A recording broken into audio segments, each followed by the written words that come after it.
Pepper, one of the world's most commonly used spice. A spice of life that adds depth and flavor into our daily meals. It is used in many different types of dishes, from seasoning eggs to spicing soup, and occasionally it is even used as medicine. Have you ever wondered where does it come from? Some of it is produced in the Heart of Borneo, a land rich with an abundance of unique wildlife and natural resources. Can the pepper industry thrive without harming the environment?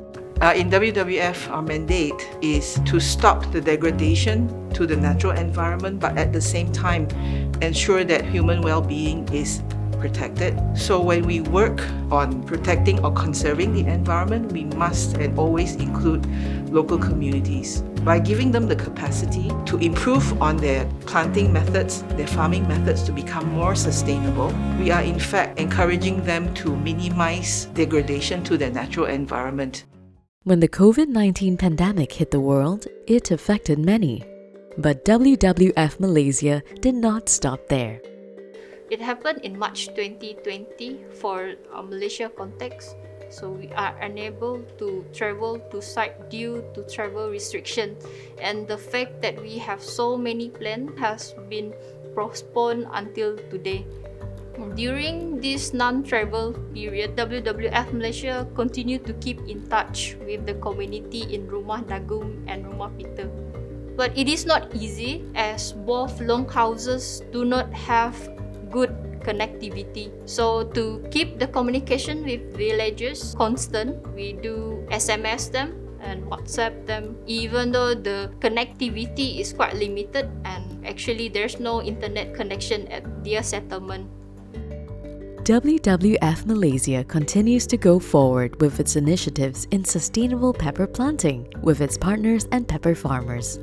Agroforestry, as a name, is a combination of agriculture with forestry, where we grow trees that produce woods, nuts or fruits are growing together with agricultural crops in a more sustainable practices. With agroforestry, as a farmer, the incomes are diversified. So meaning that we can have income from selling nuts, fruits and other medicinal plants. We are not just farming the crops that humans need, but actually we are creating an ecosystem where everything's living together in a harmonious way.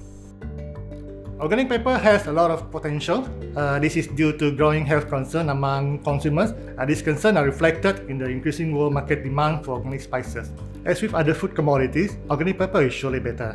Among other things, organic cultural practices are environmentally friendly. This means no dissipation of pesticide in the soil.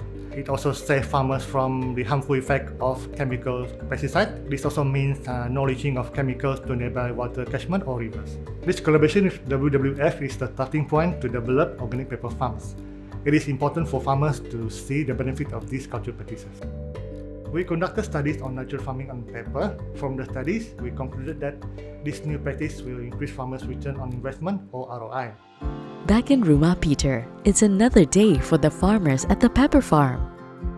Penanaman lada organik itu mendapat permintaan yang tinggi lah. Kalau pasaran lebih harga lada organik itu mega tinggi dari lada kayak biasa. Penanaman lada organik ini tidak merusakkan tanah sebab saya menggunakan baja-baja daripada hutan. Pihak WWF juga pun ada membantu saya memberi baja organik. We would like the future of pepper in our project area to be one that is sustainable, not only for the industry of pepper but also for the environment. Sarawak pepper is one of the top 10 in the world, so there is a bright future for it. To ensure that pepper is sustainable, we need to have sustainable demand as well for it. So the supply chain is very important, and that is a stepwise process from farmer to producer to buyer. We are focusing on good practices. To move forward, we see empowering Rumah Peter and Rumah Nagum as a key step. So we need to empower the farmers towards self-producing in a way that is environmentally friendly, so that they have some control over the trade in their production as well. Moving forward, those who wish to support farmers from Rumah Dagom and Rumah Peter in their endeavor to achieve sustainability can look out for their peppers on local supermarket shelves.